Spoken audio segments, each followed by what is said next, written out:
Hey folks, don't forget to come see us at Wizard World New Orleans, January 4th through the 6th, where we'll be doing panels, plus we'll have all of our DVDs for sale as well.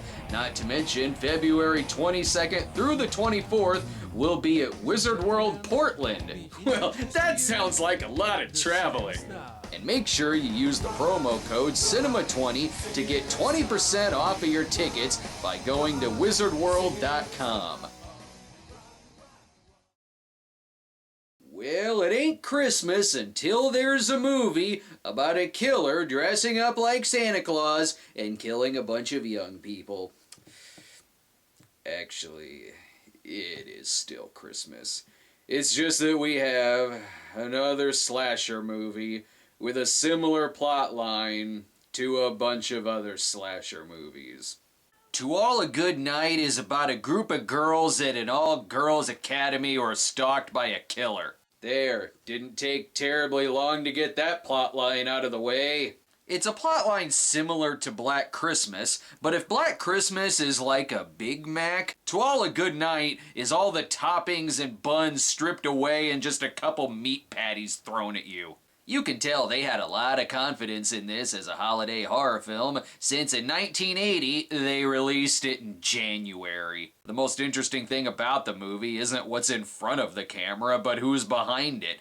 The film was directed by horror icon David Hess of Last House on the Left and House on the Edge of the Park, plus it was written by the incredible melting man himself, Alex Rebar. Those solar flares didn't melt away his typing fingers. Well, we could all strive to have this as our IMDb profile picture. Though with the script supervisor of Melting Man writing A Little Piece of Heaven, I say Alex Rebar got the better end of the Melting Man alumni who have written Christmas films. While this movie came out 4 years before Silent Night, Deadly Night and features a killer Santa, this movie did not feature the public outcry that Silent Night, Deadly Night did. Maybe that's because angry moms were probably yelling about, I don't know, bats that day. I'm not sure why they would have been yelling at bats. Probably because I wouldn't have been listening to them anyway. Life was much simpler when we just ignored mom rage. The film takes place at the Calvin Finishing School for Girls. This is either going to be a horror movie or a porn. We see that 2 years ago the girls were all looking for napkins to wipe the Vaseline away from the camera lens. Typical girls' slumber party, chasing each other around with knives and axes.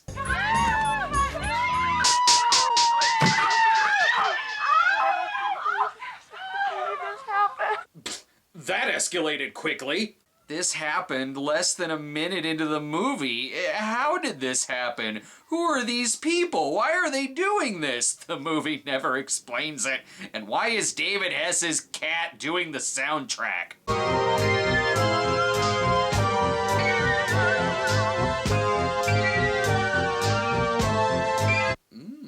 Lloyd, I must say, you have a lovely singing voice. It took 2 years for them to wipe the grease from their lens, and most of the girls are leaving for Christmas break, which appears to be in June this year. That's right. When there's no snow on the ground, I just assume it's June.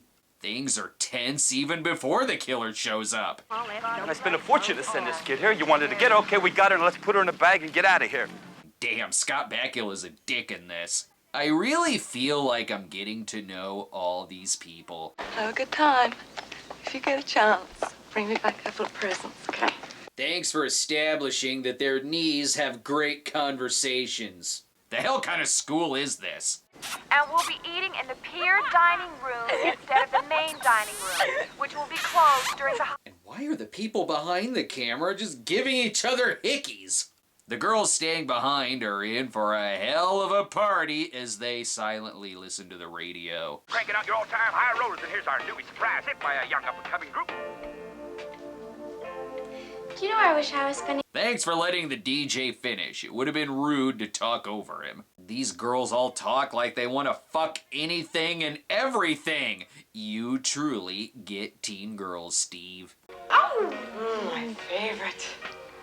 Anything you can get your hands on is your favorite. Shh. love it. Any particular place, sweetheart? Now get me a cucumber to brine in my pants! The killer accidentally wrote out the victims of Friday the 13th and has to redo his murder list. Honest mistake. I wonder if the opening scene has something to do with this.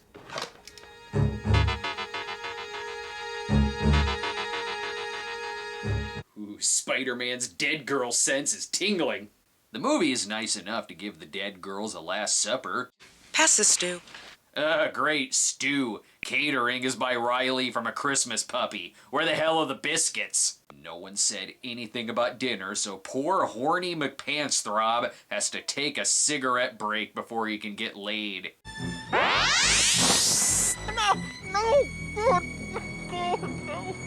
He seems way more upset that he didn't get to finish his cigarette. Hey, mind if I have one of those? This'll teach you. Cigarettes will kill you. Here's a knife in your chest. Wait a minute. Our hero, Nancy, is Jennifer Runyon.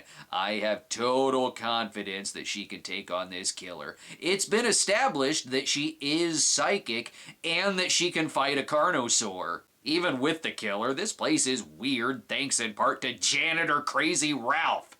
Miss Samantha asked me to look in on the plants. Uh-huh. It's our duty to take care of the plants. Yeah. God put them here to give us pleasure. Would you mind not hiring convicted sex offenders to water the plants?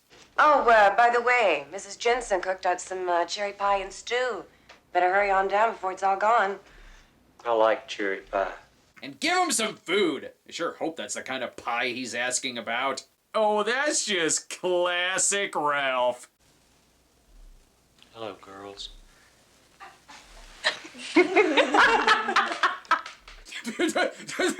He's got a collection of your panties that he stole. Now that they're alone, the house mothers all talk about how the facts of life would have been much better if everyone died at the end of every episode. The girls have a plan to knock out their house mother with spiked milk, and if that doesn't work, they'll slip her a Kirk Cameron brownie to put her to sleep. Brownies, I want to fuck those. Why do I always have to do all the dirty work? Because? I wonder which one of them is gonna live. Wait, picture of the dead girl right above workspace.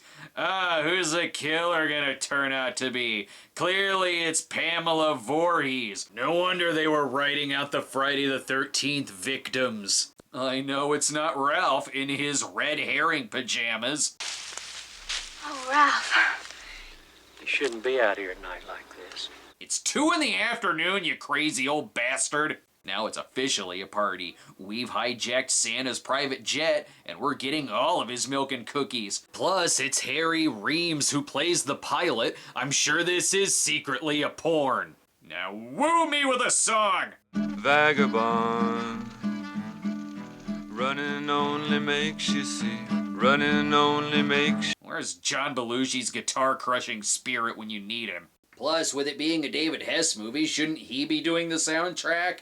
Oh, he's up in Junior, Sadie and crew. I like my murders Hess-larious. I'm really gonna miss what's-her-name. I'll go get us a couple of beers. Damn, she was gonna fuck that beer. I know the movie wants us to think Crazy Ralph is the killer. Nice try, movie. It's late and you should be in bed. I will. I want you to be safe, Nancy. There's evil here. But he still shouldn't be hanging out in an all-girls school. You may think that I'm calling him Crazy Ralph sarcastically as a reference to Friday the 13th, but I'm not. His name actually is Ralph. Oh shit, it's Trisha. She died trying to fuck the grill. All these nameless nobodies are dying via awkward soundtrack.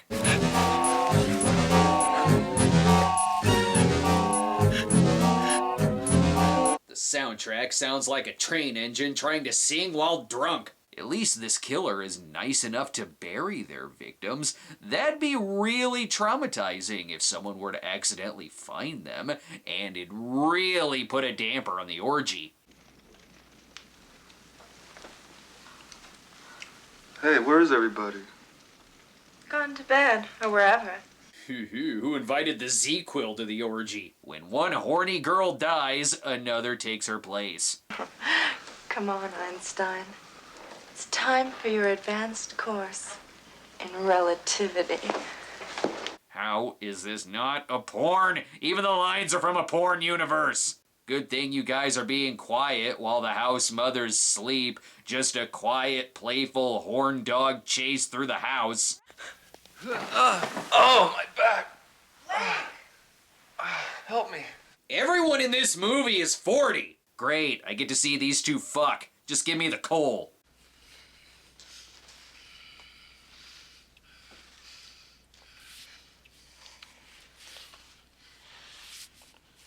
This is awkward. Get the David Hess music back in here.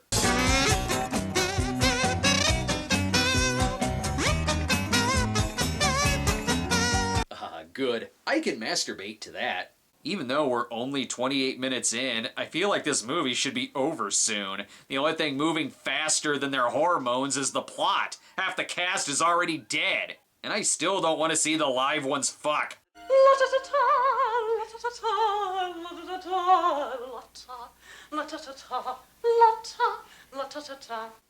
If this is how foreplay was in 1980, how did anyone bang? They're all so drunk and wasted. Well, except Nancy, of course. Don't worry, your time will come. In the meantime, here's your milk.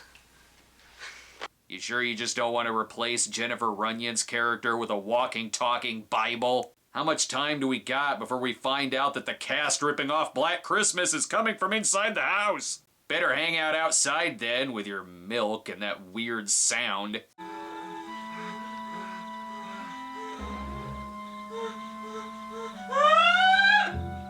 Ooh, careful, that's the sound of two elephants fucking. There's gonna be some deep throating going on in this scene. Harry, where the hell are you?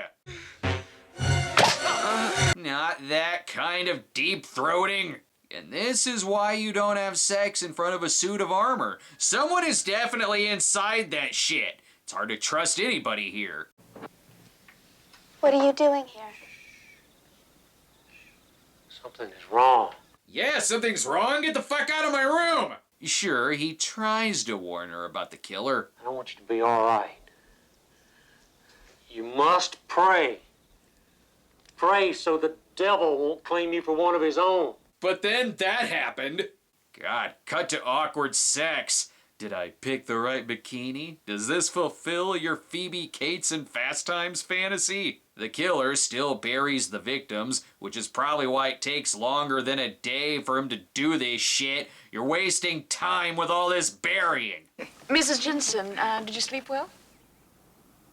Oh, yes, thank you. She was up late killing your friends. Oh, I see Detective Jack Daniels' daughter is a member of this school too. It's all connected. Now come here, you sexy man. We have only a little time before we're slaughtered. She has changed him since she took his virginity. I think the Wrens are definitely going to win the pennant. What's gotten into you, huh? That's the first time I've heard you talk about anything besides X-rays and molecules. Sex. It'll make you suddenly interested in sports. If Nancy starts having sex, she's gonna switch to hard milk. Oh no, having sex once has suddenly turned nerdy McSlide Rule into a salty McSkirt Chaser. This is bad news. That has nothing to do with the killer. The nerd simply got so horny that he literally fucked Ralph's brains out.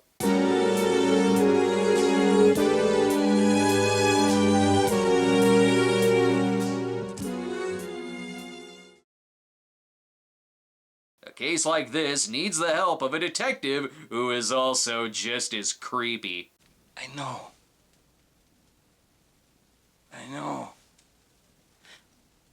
I did some checking on Kramer. You're being weird, Officer Polanski. Again, that's not me being sarcastic. His name actually is Officer Polanski. Well, we all seem in agreement. Let's let the cops handle things. Just because Weird Ralph's got himself murdered doesn't mean something's happened to the others. Look, Leah's right. Don't go getting crazy for nothing. Leah's wrong. Pick and choose when to be a contrarian. Any other bright ideas? Well, we've got to do something. What? I don't know. Thanks for that. Seriously, thanks. You've been a great help. Since Officer Polanski struck out, time for Woody Allen to make his move? I'm not sure I like the Flintstones kids' version of 70s directors. Oh, and about those cops who are here to help. If anything goes wrong, I want you to know that I'm going to have you transferred to the middle of the desert. Don't worry about it, Chief. We'll take care of it. Okay. I'm sorry, did you call the cops or the mafia? Even though this is the only full-length movie directed by David Hess, I can 100% tell that this is a David Hess-directed film. You know, the people that send their kids to this school, they have a lot of political power. So you put your hand on any of these little fillies and I'll personally change your vocal pitch. You get me? The cops have to be reminded not to assault the students. Are they Hess's character from Hitchhike? It's like I'm watching a movie directed by a peeping Tom who would be played by David Hess.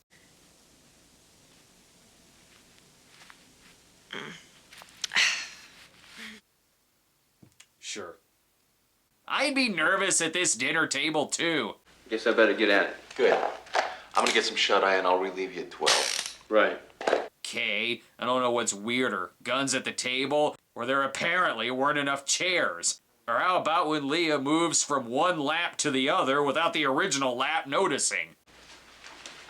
Come on. I'll show you your room. Look, I think we're getting all worked up over nothing. Girlfriend's gonna bang the cop, bro! So far, so good. Who lives here? Me? Again, when you get David Hess to direct, all of your characters become David Hess. And there's Jennifer Runyon, terrified that even the fire is gonna act creepy towards her. And when one character gets shot down, they use it as an opportunity to fuck anything else that moves. You're all rejected House on the Edge of the Park villains. Ease up. Huh? Just listen to TJ. This is why you're the worst Superman. Anyway, cheers. You're the one I'm gonna try to fuck now. But something has to happen, so even though they all know there's a killer loose, and they decided to stay at the school anyway, let's split up! We got the cops watching us.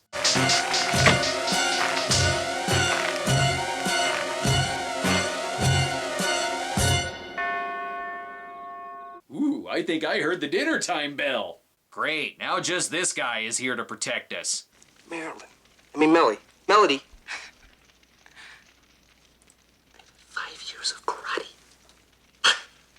I trust Ross Geller's karate over yours. It was a huge mistake to cast the Boston Strangler as a teen heartthrob.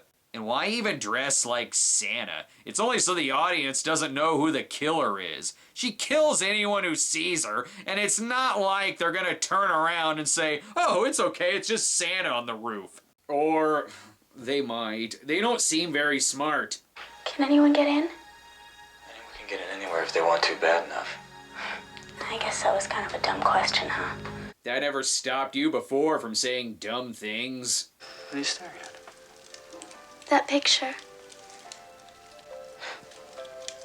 Sure doesn't feel much like Christmas.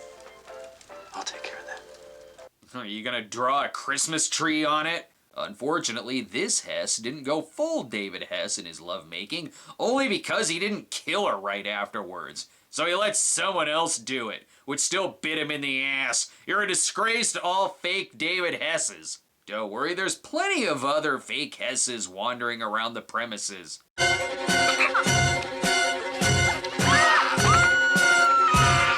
Damn, we're losing more fake Hesses!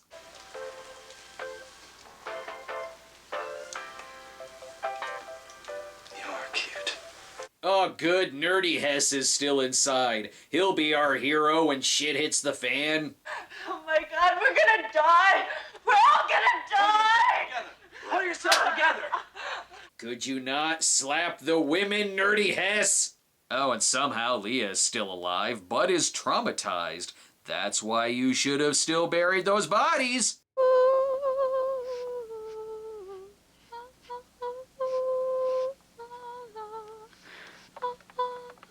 You're getting your Last House on Dead End Street references in my Last House on the Left references. Oh, and we all know that she's the killer. Let's just get this over with. Mrs. Jensen! You killed my baby. Oh, it's, if they had foreshadowed that any harder, her character would have been named Mrs. Killer. This, really is a lot like Friday the 13th. Between Crazy Ralph and a mother getting revenge for the death of her dead offspring, which is all ironic seeing how the movie actually came out before Friday the 13th did. I keep telling you, she's psychic! Melody has been running all night. It's like noon right now. She's gotta be tired. Thank God Harry Reams is still here. His penis is their best weapon. Obviously, airplane is the easiest way to escape. I see nothing going wrong here.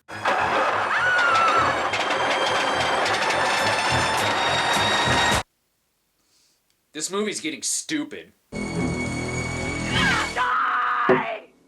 But it's not like the killer is that competent either. Never fear, the ending of the film is as well edited and quick as the opening. So beautiful.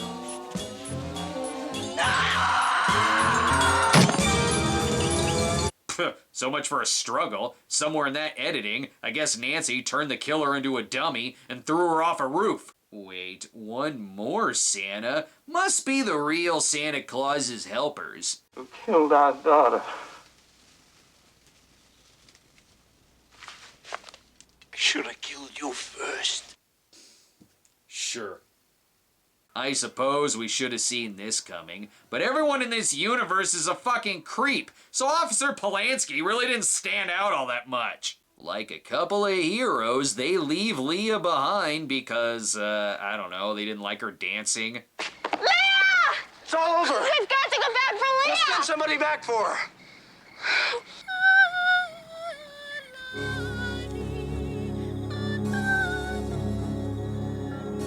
Makes sense. Too bad there wasn't a sequel where her daughter is alive and puts a pillowcase on her head and kills more students. To All a Good Night is certainly a paint-by-numbers slasher movie. Everyone's horny to the point to where they all just want to fuck each other, or anything, really. And the lead is so vanilla and virginal, she's literally just drinking milk most of the time. One quick rewrite, and this is a parody, especially how even our heroes seem to have a file on the sex offender registry. It feels like the pitch meeting was done with the screenwriter, a gold chain, and a lock of chest hair, and the cast list was just a bunch of women he wanted to fuck. I'm sure every audition was the actors looking into the camera and screaming, "I wanna fuck!" But still not as creepy as Kirk Cameron and his roofied brownies, nor did the movie try to trick me by telling me there's a puppy in it. Now I must do what the movie says and expose my chest hair, get out of this onesie, and start humping my chair. That's really what I do at the end of every year. We'll see you in 2019, folks. There's no telling what's in store for the beginning of the year. I better keep it a secret. It's gonna be Incheon. Cynthia! Cynthia! Cynthia!